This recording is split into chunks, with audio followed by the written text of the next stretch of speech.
सूरज उगने से बदलते हैं ये धरा आसमां, चलते रहने से हो जाती है हर मुश्किल आसान। चिंता को छोड़ कर आओ कर ले मन में शुभ चिंतन, हर पल को कर ले सफल सफल कह रही है ये पवन। संवार ले सुधार ले कर समस्या का समाधान, संवार ले सुधार ले कर समस्या का समाधान, कर समस्या का समाधान, कर समस्या का समाधान, कर समस्या का समाधान, कर समस्या का समाधान, कर समस्या का समाधान। नमस्कार, आदाब, सत श्री अकाल मित्रों। समाधान कार्यक्रम में एक बार पुनः आप सभी का हार्दिक स्वागत।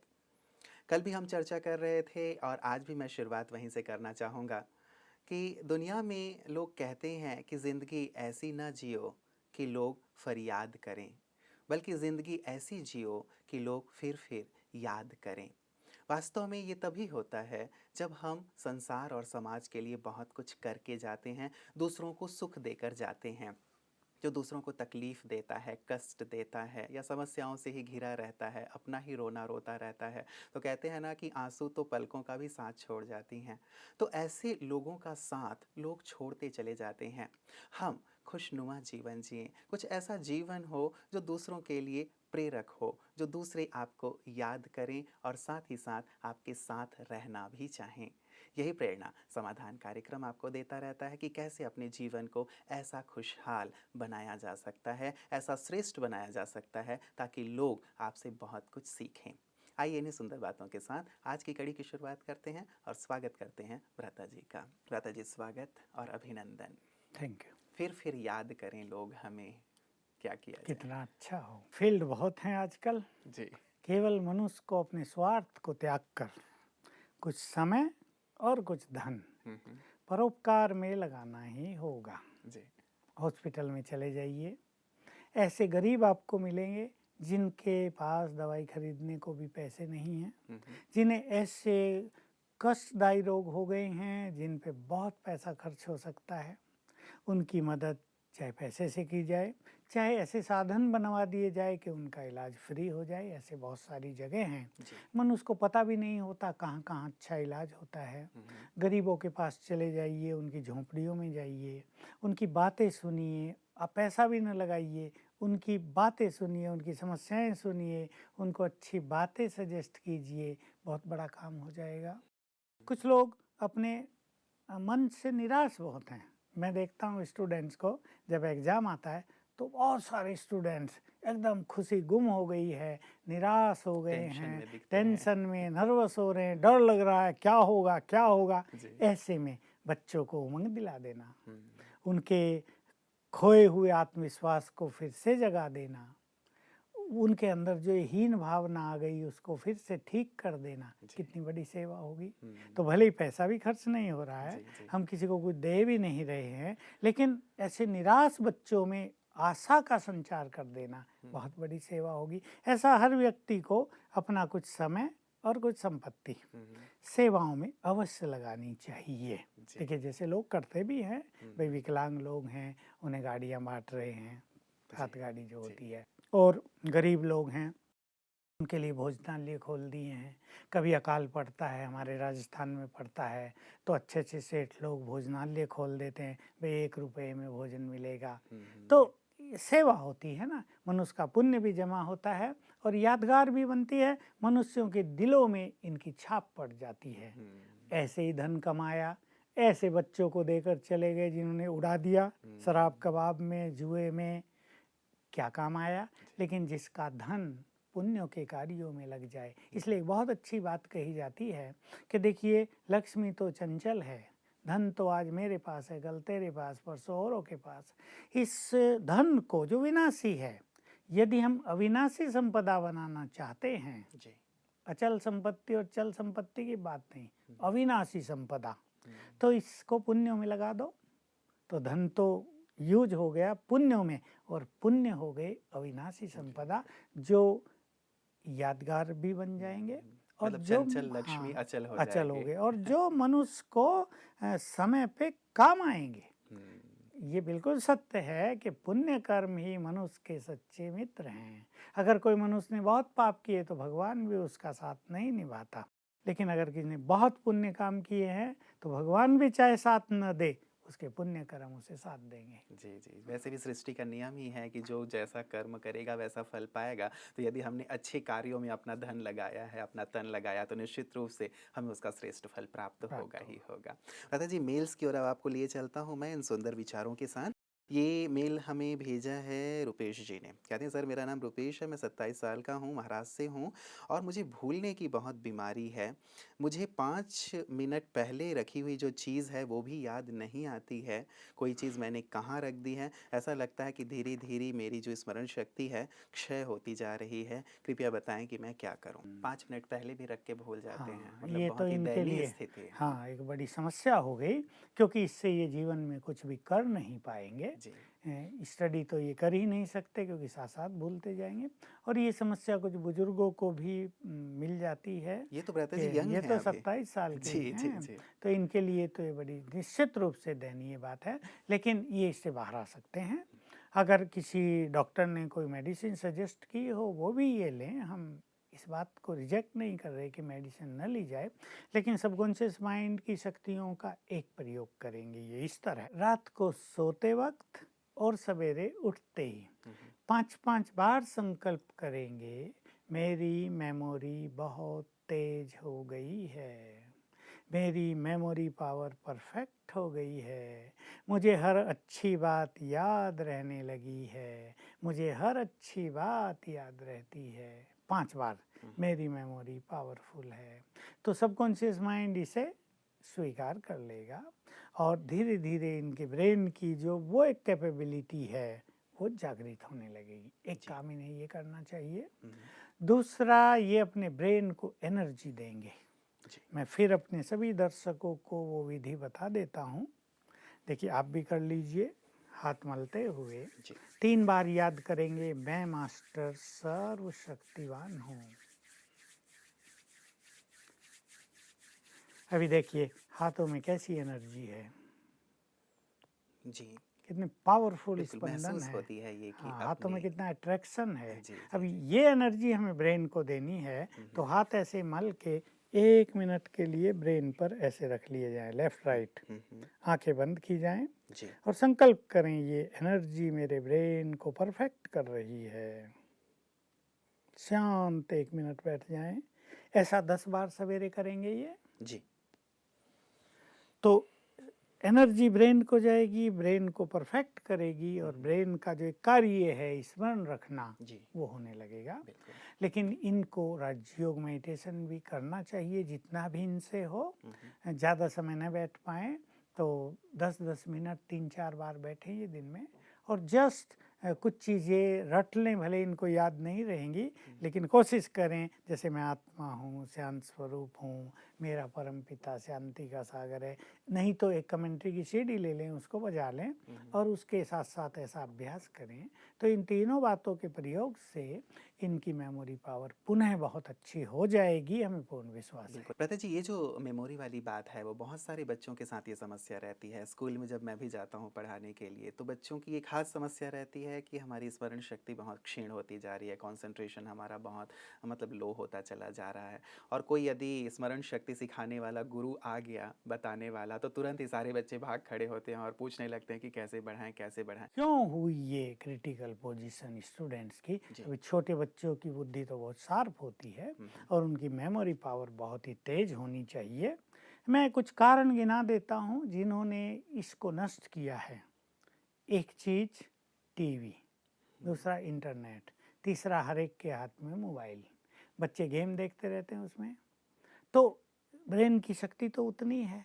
और एक इम्पोर्टेंट बात कि मोबाइल से या टीवी से बैड वेव्स भी ब्रेन को जाती रहती हैं, आँखों को भी जाती रहती हैं। बच्चे लगे रहते हैं मोबाइल लेकर। अब मोबाइल की स्क्रीन भी बहुत छोटी है तो उस पर कंसंट्रेशन बहुत होता है। इस कारण से ब्रेन की पावर वीक पड़ती रहती है। एक तो ये कारण जो ये आधुनिक चीज़ें आ गई और बच्चों को जो इनके प्रति बहुत आकर्षण रहने लगा है, ये डैमेज कर रही हैं जैसे ब्रेन को। दूसरा, मैं बहुत ओपनली कहना चाहता हूँ कि स्टूडेंट लाइफ के लिए ब्रह्मचर्य परम आवश्यक है। ब्रह्मचर्य की शक्ति ही ब्रेन को एफिशिएंट रखती है, उसको स्ट्रांग रखती है। लेकिन आज ये चीज़ बच्चों से छूटती जा रही है। भले ही लोग इसको इतना नहीं जानते हैं, लेकिन 8वीं 9वीं क्लास में आते ही बच्चों की वासनाएं बढ़ने लगती हैं और वो इनसे परेशान भी रहने लगते हैं। तो ब्रह्मचर्य पर फिर से ध्यान दिया जाए, और अगर उनको इसके बारे में कुछ भी समझ में ना आए तो हमारी संस्था इसके लिए बहुत अच्छा कार्य कर रही है। ब्रह्मचर्य कोई ज़बरदस्ती कराने वाली चीज़ नहीं, लेकिन राजयोग मेडिटेशन के द्वारा ब्रह्मचर्य इट बिकम्स एन एन्जॉयमेंट।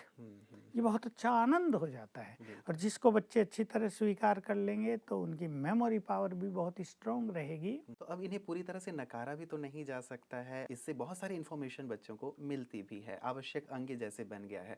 तो कैसे संयम रखा जाए कि किया उतना भी तो जाए? अवश्य देखें जी। जितनी आवश्यकता है। हम्म, भाई 1 घंटा 2 घंटा शायद दिन में, बस। इससे ज़्यादा अगर देखा जाता है तो मैं हमेशा एक और चीज़ कहता हूँ कि इससे मनुष्य को क्या नुकसान हो रहा, बड़ों को भी और छोटों को भी। अब मान लो वो 4-6 घंटे टीवी देख रहे हैं, अब मान किसी घर में सारा ही दिन चल रही है, माताएं बहनें काम भी कर रही हैं तो बीच बीच में देख रही हैं, सुन रही हैं। उससे क्या हो रहा है, बहुत माइन्यूटली ध्यान देने की ज़रूरत है। मनुष्य के पास जो उसकी क्रिएटिव एनर्जी है, सोचने की विशेष करके शक्ति, वो नष्ट होती जा रही है। क्योंकि जो कुछ वो देख सुन रहे हैं उस पे सोच रहे हैं, उस पे रिएक्शन हो रहा है माइंड का, तो अपनी जो उनकी पावर है वो लगभग डेड होती जा रही है। इसलिए घरों में सारा दिन टीवी चलाना ये अच्छी बात नहीं होती है। भले ही कितने भी अच्छे प्रोग्राम हो रहे हों, उसे बैड वेव्स तो फैलती है ना पूरे घर में, साउंड भी रहती है सारा दिन, हाई वॉल्यूम में चलाते हैं तो साउंड पोल्यूशन भी होता है, उससे मनुष्य के ब्रेन पर बहुत बुरा असर लेकिन आता अब है। ये भी एक प्रॉब्लम हो गई है पेरेंट्स के लिए कि बच्चे मानते नहीं हैं। हाँ। छोटे बच्चे भी यदि उनसे रिमोट खींच लिया जाए तो रोने लगते हैं। तो एक बहुत बड़ी समस्या हो गई है पेरेंट्स के लिए कि कैसे बच्चों को वहाँ से हटाया जाए, उनका ध्यान बस एक ये प्रकार है से पढ़ाई बनाए। में थोड़ी उनकी रुचि बढ़ेगी, थोड़ा खेल कूद में रुचि बढ़ानी चाहिए, ताकि यहाँ जो एक जगह बैठ के ये काम करते हैं ना, जी। अब देखिए एक छोटा बच्चा मोबाइल पे लगा हुआ 4 घंटे हो गए, वो भोजन भी नहीं कर रहा है, तो उसकी हेल्थ और उसकी ब्रेन की हेल्थ दोनों डैमेज हो रही हैं। तो इन बातों को, ठीक है बच्चे तो नहीं समझते, वो तो नासमझ हैं, लेकिन बड़े जो समझदार हैं उनको किसी भी तरह से इसको कंट्रोल करना ही पड़ेगा, अन्यथा ये मेमोरी वीक होती जा रही है बहुतों की, इसमें संभलना परम आवश्यक है। दूसरी बात जो भ्राता जी आपने बात कही है कि ब्रह्मचर्य की, वैसे भी हमारे यहाँ आश्रम व्यवस्था रहे हैं और 25 वर्ष तक जब तक विद्या अध्ययन कर रहा है विद्यार्थी ब्रह्मचर्य आश्रम में रहे, ये नितांत आवश्यक था और एक परंपरा हमारे यहाँ की थी। लेकिन जैसे अब आपने कहा कि 8th 9th या 10th में पहुँचते ही बच्चों के अंदर हार्मोनल चेंजेस भी होते हैं, तो एक प्रकार से ये जो एक कठिन दौर हो जाता है, एक ब्रह्मचर्य वाली बात है, या आजकल टीवी में या मूवीज़ में बहुत सारी चीज़ें देखने में आती है, पेरेंट्स भी इससे थोड़े से परेशान ज़रूर होते हैं कि बच्चे कहीं गलत दिशा में निकल ना जाएं। क्या आपको समाधान लगता है कैसे बच्चों की इस स्थिति में, जबकि हार्मोनल चेंजेस भी हो रहे हैं, ठीक किया जा सकता है? माँ बाप का चिंतित होना भी स्वाभाविक है, क्योंकि उन्हें पता है जब वो बुरी चीज़ देखते हैं तो उन पर मानसिक रूप से क्या इफ़ेक्ट होता है, तो वो जानते हैं उनके यंग बच्चों पर तो कितना बुरा होता होगा। वो कहीं स्लिप न हो जाएं, वो कहीं चरित्र के मार्ग से विचलित न हो जाएं, ये उन्हें भय बना रहता है। इसलिए वो अपनी लड़कियों को हॉस्टल में उन्हें भेज दिया, हायर एजुकेशन के लिए भेज दिया, तो उन्हें डर ज़रूर है कि कुछ ना कुछ खेल अवश्य बिगड़ता है, क्योंकि समय का प्रभाव ही ऐसा हो गया। राजयोग इसमें अहम भूमिका निभाता है। सभी बच्चे अगर थोड़ा थोड़ा भी राजयोग मेडिटेशन करेंगे तो उनको ब्रह्मचर्य का महत्व भी बहुत रहेगा, क्योंकि शरीर में निरंतर शक्तियाँ बनती हैं जी। और अगर उनको नष्ट कर दिया जाता है तो ब्रेन वीक होगा, हेल्थ वीक पड़ेगी। और आजकल कहीं कहीं ऐसा भी हो गया कि अगर उनको यूज नहीं किया जाए तो वो निगेटिव इफेक्ट बॉडी पर और ब्रेन पर डालती हैं। इसलिए राजयोग मेडिटेशन उसको मैनेज कर देता है, बैड इफेक्ट को समाप्त कर देता है, और राजयोग से वही ब्रह्मचर्य एक डिविनिटी में बदल जाता है, और इससे बच्चे उसको एंजॉय भी करेंगे, और ये ब्रह्मचर्य की शक्ति सूक्ष्म रूप लेकर ब्रेन में जाएगी, जो ब्रेन को डिवाइन भी करेगी और स्ट्रॉन्ग भी बनाएगी। बिल्कुल। तो क्या भ्राता जी राजयोग का इतना सुंदर लाभ है और बच्चों को ये सिखाना बहुत नितांत आवश्यक प्रतीत होने लगा है आज के दौर में, जैसी आप चर्चा कर रहे हैं। क्या ब्रह्मा कुमारीज़ ऐसा प्रयास कर रही हैं कि ये जो राजयोग का जो अभ्यास है इसे स्कूल में भी बच्चों को सिखाया जाए, ताकि वो कम से कम अपनी आंतरिक शक्तियों का भी विकास करें और ये जो एक प्यूरिटी की बात है, ब्रह्मचर्य की बात है, इसमें भी थोड़ी दृढ़ता आए? हाँ, हमारा यूथ विंग तो इस पे बहुत कार्यरत है। टच द लाइट प्रोग्राम के अंतर्गत सभी स्कूलों में हमारे लोग जाते हैं और बच्चों को बहुत अच्छी शिक्षा देते हैं। उसमें युवक भी जाते हैं तो बड़े भी जाते हैं, बूढ़े भी जाते हैं। उनको बहुत शौक होता है वो बच्चों को पढ़ाएं, कुछ अच्छी चीज़ सिखाएं। बच्चे भी दादा दादा करके बड़े प्यार में उनके साथ रहते हैं और अच्छी चीज़ें सीखते हैं। और हमने तो ये देखा कि छोटे स्टूडेंट राजयोग मेडिटेशन बहुत अच्छा करते हैं, उनकी कंसंट्रेशन बहुत अच्छी होती है। जब वो राजयोग में बैठते हैं मेडिटेशन में, तब उनके चेहरों के यदि फ़ोटो लिए जाए ना, वीडियोग्राफी की जाए, तो लगेगा असली योगी तो ये हैं। बड़ों के चेहरों पे तो उतनी सौम्यता और उतनी पीस और संतोष की फीलिंग नहीं होती। इनके चेहरों पे तो एकदम डिविनिटी आ जाती है। हम जब कराते हैं छोटे बच्चों को तो लगता है असली योगी तो ये हैं, उनमें योगी बनने की क्षमता है, बस केवल मोटिवेट किया जाए। चलो 100 बच्चों में से 10-20 नहीं करेंगे, वो दूसरी मेंटालिटी के होते हैं, लेकिन अधिक बच्चे इसको बहुत अच्छा अभ्यास कर सकते हैं। इससे मेमोरी पावर बढ़ेगी, कंसंट्रेशन पावर बढ़ेगी, पावर ऑफ प्योरिटी बढ़ेगी, उनका जीवन बहुत सुखी होगा। माँ बाप की जो अनेक उलझने हैं ना कि बच्चे मानते नहीं, ये करते हैं वो करते हैं, ये सब समस्याएं इससे समाप्त हो जाएंगी। बिल्कुल। चलिए अच्छी बात है भ्राता जी, कम से कम बच्चे भी इस दिशा में लगे, पेरेंट्स भी इस दिशा में लगे और फिर ब्रह्मा कुमारी इस दिशा में विशेष कार्य कर ही रही हैं। दूसरा मेल हमारे पास भ्राता जी आया है अमन जी का, और ये कहते हैं कि मेरे पिता वैसे तो बहुत जॉली नेचर के हैं, लेकिन कई बार बहुत ही अलग प्रकार का बिहेव करने लगते हैं, बहुत क्रोधित हो जाते हैं, उनकी पर्सनालिटी कम्प्लीटली चेंज हो जाती है। परिवार वालों को भी इससे बहुत तनाव रहता है, वो किसी को भी मारने को तैयार रहते हैं, गलत शब्दों का इस्तेमाल करते हैं और कहते हैं कि तुम सब घर से अलग हो जाओ, और मम्मी को भी बहुत ज़्यादा ब्लेम करते हैं। कई बार वो हमसे बात भी नहीं करते, बात करना छोड़ देते हैं और कहते हैं कि मैं जो कहता हूँ वही सही है, भगवान भी आ जाए तो भी मैं इस बात को नहीं मानूंगा। तो ये जो चीज़ें हैं घर में लगभग पिछले 20 वर्षों से चल रही है, जिसके कारण परिवार में थोड़ा सा तनाव का माहौल रहता है। कृपया बताएं कैसे इसे ठीक किया जा सकता है? वंडरफुल बात। महाभारत तो 18 दिन चला था, ये 20 इनके घर में 20 साल से महाभारत तो भी अच्छा, इन्होंने कहा कि ये कि भद्रता जी कई बार ऐसा कभी होता है क्या कि स्प्लिट पर्सनालिटी भी, कि कई बार व्यक्ति, इन्होंने कहा जॉली जॉली नेचर के भी नेचर हैं, भी अच्छे है। भी हैं, और कई बार इतने क्रोधित हो जाते हैं, इतने ज़्यादा कि फिर परिवार में भी टेंशन का माहौल हो जाता है। इसमें इनको राजयोग बहुत मदद करेगा, जो ब्रेन की शक्तियों को बैलेंस्ड कर देता है, जी। मैनेज कर देता है। हो सकता है ये अपने क्रोध के बाद बहुत पछताते हों कि मैंने ये क्या क्या कर दिया, लेकिन अचानक जो रिएक्शन इनके अंदर आता है, जिसको पागलपन जैसा कहते हैं, एक्चुअली इन्हें साइकेट्रिक डॉक्टर से बात कर लेनी चाहिए। ऐसी मेडिसिन्स हैं जो कई चीज़ों को ब्रेन में बैलेंस करेंगी। लेकिन ऐसे लोग मानने को तैयार नहीं होते कि हमें कोई मानसिक हाँ परेशानी नहीं, है। उनको ये ना कहा जाए कि मानसिक परेशानी के लिए, जी। लेकिन उन्हें एक दवाई दी जाए जो उनकी हेल्थ को अच्छा रखेगी, उनके माइंड को पीसफुल रखेगी, बस इतना ही। समस्या तो यही खड़ी होती है ना कि लोग इसको स्वीकार नहीं करते कि हमें कोई ऐसी तकलीफ है।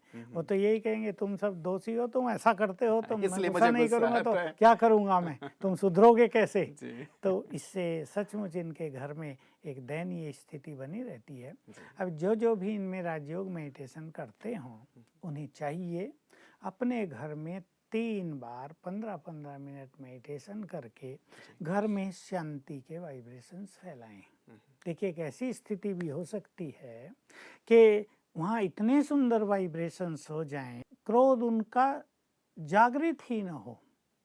जैसे हमारे यहाँ लोग आश्रम में आते हैं, अब हजारों लोग आ रहे हैं, अब भी वो नॉन बी के आ रहे हैं, जिन्होंने विज्ञान नहीं लिया, ये धारणाएं नहीं अपनाई। उनमें से कई सिगरेट पीने वाले बहुत ज़्यादा, पान तंबाकू खाने वाले, लेकिन यहाँ वो 4-5 दिन खाते ही नहीं। वो खुद बताते हैं, आज भी हमें एक व्यक्ति बता रहा था तंबाकू मैं खाता हूँ, लेकिन 5 दिन यहाँ रहा हूँ तो मैंने खाया ही नहीं। तो मैंने कहा अब तुम समझ लो, तुम्हारे अंदर तंबाकू छोड़ने की शक्ति है, तुम केवल छोड़ने की इच्छा करो। तो वातावरण का ये प्रभाव होता है ना, हमारा वातावरण इतना स्पिरिचुअल है कि यहाँ लोग सिगरेट पीना भूल ही जाते हैं, तंबाकू खाना भूल ही जाते हैं। ऐसे ही इनको चाहिए कि 15-15 मिनट ये 3 बार बैठ के अपने घर में मेडिटेशन करें, इतने शांति के वाइब्रेशंस अपने घर में फैला दें कि उनको ये अशांति पैदा करने का संकल्प ही ना हो। दूसरी चीज़, इन्हें सबको एक समझौता करना पड़ेगा कि इनके पापा जब क्रोध करने लगे और कुछ बोलने लगे, ये सब चुप्पी साध लें। भले ही वो फिर कुछ बोलेंगे भी कि गूंगे हो गए हो क्या तुम सब, गुस्सा करने वाले को फिर और गुस्सा आता है, लेकिन ये वो भी सुन लें और सब चुप हो जाएं और इसका रिजल्ट देखें। इतना मैनेज इन्हें करना पड़ेगा। होता क्या है, वो एक बोलेंगे तो इनमें से एक माताजी 2 बोल देंगी, वो और 2 बोलेंगे, ये 4 बोल देंगे और बातें बढ़ती जाती हैं और क्रोधी व्यक्ति का फिर क्रोध बढ़ेगा। और जो पापा होते हैं ना बड़े, वो समझते हैं अपने को मालिक, वो ये सोचते हैं तुम सबको मेरी बात माननी है, और अगर नीचे वालों में से कोई रिएक्ट करने लगे तो उनका क्रोध और बढ़ जाता है। इसलिए माता जी को बहुत शांत रहना होगा। और तीसरी बात, पवित्र भोजन उन्हें खिलाना है। ये ऐसा केस नहीं है जिसको ठीक नहीं किया जा सकता। भोजन बनाते हुए जो माँ है वो बार बार अभ्यास करेगी, मैं परम पवित्र आत्मा हूँ। भोजन को दृष्टि दे के शिव बाबा का आह्वान करके उसको स्वीकार कराएंगी कि तुम इसमें इतनी शक्ति भर दो कि इस आत्मा का चित्त शांत हो जाए। और फिर जब उसे खिलाएं तो भी संकल्प से खिलाएं कि इस पवित्र भोजन को खाने से इनका चित्त शांत हो जाए। ऐसा रोज 2-3 टाइम करना है इनको। तो इस तरह की विधि अपनाने से अच्छा हो जाएगा। और मैं एक चौथी राय भी दूंगा, जब वो ठीक ठाक हों, जोली हों, बिल्कुल अच्छी बातें कर रहे हैं, तब जरा बैठ जाएं पापा को पकड़ के कि ये बताओ आपको इतना गुस्सा क्यों आता है, हम अब आपको गुस्सा नहीं करने देंगे। जोली बन जाएं कि जब गुस्सा आप करें बताओ हम क्या करें, आपकी जेब काट लें या आपको मजाक करें कुछ, ताकि आप हंसने लगो और आपका क्रोध समाप्त। उस टाइम जब वो नॉर्मल हों तो धीरे धीरे ये फैमिली कॉन्फ्रेंस करने से बात थोड़ी ठंडी होने लगेगी, क्योंकि उनको भी ठीक करना, घर के वातावरण को भी ठीक करना। अन्यथा क्या होगा, इसमें जो भी और बच्चे होंगे छोटे, उनके ब्रेन पर इसका बुरा असर पड़ता है, हेल्थ पर भी बुरा असर पड़ता है, बुद्धि का विकास रुक जाता है, मनुष्य एक प्रेशर में रहने लगता है। प्रथा जी, मनोविज्ञान भी मानता है कि ऐसी ड्यूअल पर्सनालिटी होती है, स्प्लिट पर्सनालिटी होती है लोगों की, कभी कुछ हो जाते हैं कंप्लीट और कभी कुछ हो जाते हैं। तो क्या सचमुच ऐसा 2 व्यक्तित्व व्यक्ति का होता है? क्या अच्छे व्यक्तित्व को यदि हमें प्रमोट करना है, जैसे आप कह रहे हैं, ये उसके लिए जरूरी विशेष ये क्या किया जरूरी जाए? है। अगर ये थोड़ा सा भी ज्ञान लें जी। और अपने स्वमान को बढ़ाएं तो जो इनकी अच्छी पर्सनैलिटी है वो इतनी आगे बढ़ जाएगी कि ये बुरी जो चीज़ है ये आप ही नष्ट हो क्या जाएगी। ऐसा होता है कि कभी एक पर्सनालिटी पूरी हावी हो गई है, कभी एक पर्सनालिटी पूरी ये हावी हो ये गई हो है? जाता है ऐसे ही, जी। क्योंकि किसी जन्म में या कुछ लंबे समय तक इनके पास क्रोध बहुत रहा है, तो उसके बीज इनके पास हैं, और लंबे काल तक ये जोली रहे हैं, तो वो हंसाने बहलाने के, खुश रहने के संस्कार भी इनके अंदर है। लेकिन कोई बात ऐसी आ जाए जिसको ये सहन नहीं करते, जिसको ये देखना नहीं चाहते, होने नहीं देना चाहते, तो वो जो संस्कार है वो एकदम जागृत हो जाता है।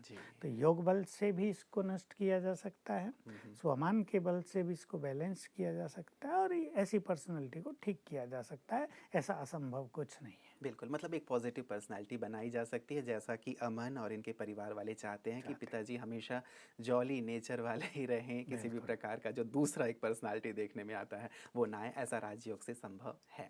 आपका बहुत बहुत शुक्रिया प्रथा जी आज के सुंदर प्रकाश के लिए। मित्रों, बहुत अच्छी बात तो ये है कि वास्तव में समस्याएं इस प्रकार की जो भी हमारे पास आती हैं, परिवार में आती हैं, एक अच्छा समाधान हमें समाधान के मंच से प्राप्त हो रहा है। हम लगातार आपसे अनुरोध करते रहे हैं कि आप अपने प्रश्न, आप अपनी समस्याएं हम तक पहुंचाते रहें, चाहे ईमेल के द्वारा, फ़ोन के द्वारा या एसएमएस के द्वारा। हाँ, ये बात और है कि सभी को हम शामिल नहीं कर पा रहे हैं, क्योंकि आपके बहुत सारे प्रश्न हमारे पास आ रहे हैं, लेकिन कोशिश रहती है कि जिस प्रकार के मिलते जुलते आपके प्रश्न हैं उनमें से एक प्रश्न जरूर लिया जाए ताकि उसका समाधान आप तक पहुंच जाए। हमें पूरी उम्मीद है कि समाधान के माध्यम से आपको समाधान प्राप्त हो रहा है, आपके जीवन में खुशहाली आ रही है, समस्याएं दूर होती चली जा रही हैं। फिर भी अनुरोध कि यदि अब भी आपके पास किसी प्रकार का प्रश्न है, किसी प्रकार की समस्या है, तो वो आप हम तक अवश्य पहुंचाएं, उसे हम अपने कार्यक्रम में शामिल करेंगे। इन शुभकामनाओं के साथ कि आपका जीवन बहुत खुशहाल हो, बहुत आनंदमय हो, दीजिए इजाज़त। नमस्कार।